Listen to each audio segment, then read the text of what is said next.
તો ઘણાનો એવો પ્રશ્ન થતો હોય પૂજામાં. હવે એવું નથી, પાછું સમાજ જાગૃત છે. પૂજામાં ઘણા બાળકો પ્રશ્ન પૂછતા હોય કે આ કેમ, વિદેશમાં તો ખાસ.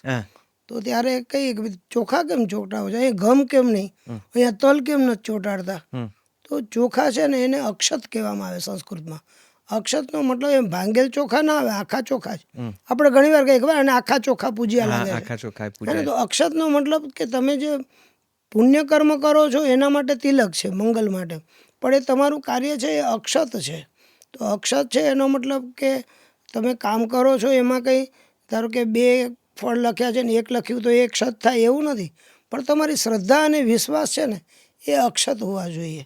તુલસીદાસજી લખે, ભવાની શંકરૌ વંદે શ્રદ્ધા વિશ્વાસ રૂપિણૌ યાભ્યામ વિના ન પશ્યંતી સિદ્ધા સ્વાંતસ્થમીશ્વરમ. હૃદયની અંદર પરમાત્મા છે, તેમ છતાં જો એને જોવા હોય ને તો શ્રદ્ધા અને વિશ્વાસ વગર જોઈ શકાતા નથી. એટલે તમારી શ્રદ્ધા છે ને એ અડીગ હોવી જોઈએ. એના પ્રતિકાત્મક રૂપે એ અક્ષત લગાવવામાં આવે છે.